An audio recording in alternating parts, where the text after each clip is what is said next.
Hey, we are the Neuro Noobs. In the spirit of Neuro 101, we'd like to open with a meme. This is Willy Wonka seductively saying, "Are you a neurotransmitter? Because you're sending me signals." In this video, we're going to be talking about neuronal signaling with neurotransmitters. And definitionally, neurotransmitters are any sort of biochemical released by a neuron that leads to a change in behavior of another neuron. First, we start with the synthesis of neurotransmitters. This depends on the type of neurotransmitter, either small molecule neurotransmitters or peptide transmitters.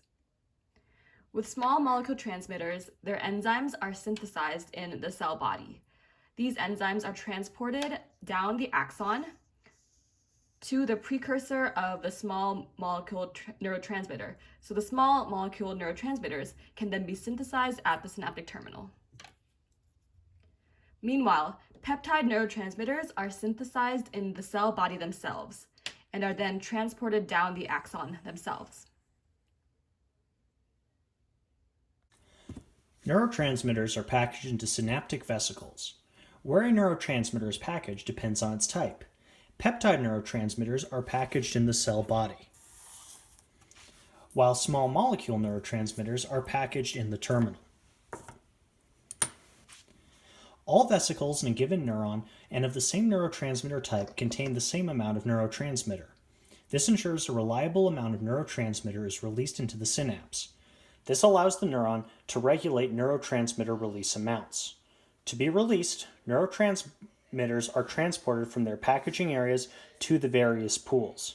Filled vesicles are transported to the reserve pool, the recycling pool, or the readily releasable pool, depending on need. Neurotransmitter release is a multi-step process. When the action potential finally arrives at the synaptic terminal, the subsequent depolarization causes an activation and an opening of voltage-gated calcium channels. As calcium then enters the terminal, it triggers the previously docked and primed synaptic vesicles to fuse with the plasma membrane. What we can refer to as vesicle fusion then leads to the neurotransmitters contained in the vesicle to be released into the synaptic cleft, where they are free to move towards receptors on the postsynaptic neuron. After the release, the vesicle is brought back into the synaptic terminal, where it can be recycled and reused, specifically for small molecule vesicles. Simultaneously, the calcium will allow vesicles from the recycling pool to dock into the readily releasable pool. Some important ideas to remember is that neurotransmitter release mechanisms can be disrupted in many diseases and by biological toxins. I should also note that the number of vesicles in the axon terminal is finite, so it is indeed possible to run out. In many cases, this can be seen with drug use, but it shouldn't ever occur under normal biological circumstances, ever. Now that the neurotransmitters have been released, let's zoom in on the synaptic terminal. Here, neurotransmitters bind to receptors on the postsynaptic neuron. They have a lock and key relationship, which is to say that each neurotransmitter is specific to a receptor.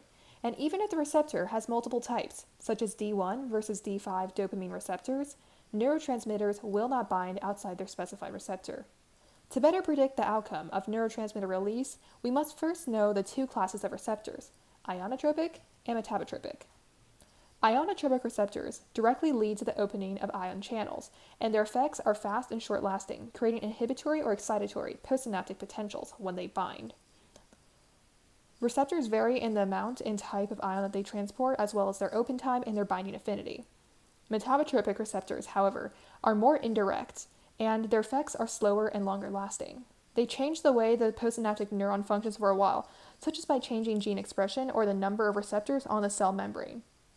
There is also a lot more variability in the effects of metabotropic receptors, since the results depend on the associated G protein and the second messengers, or effectors, present in the cell.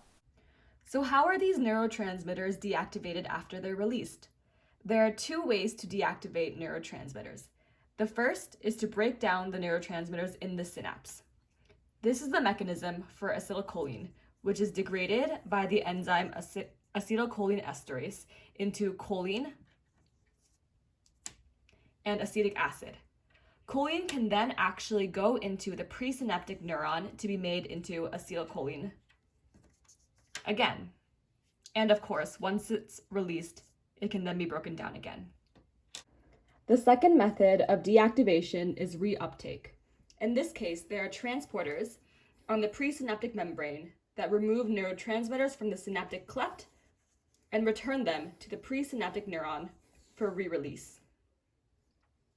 There are even cases where both degradation and reuptake occur.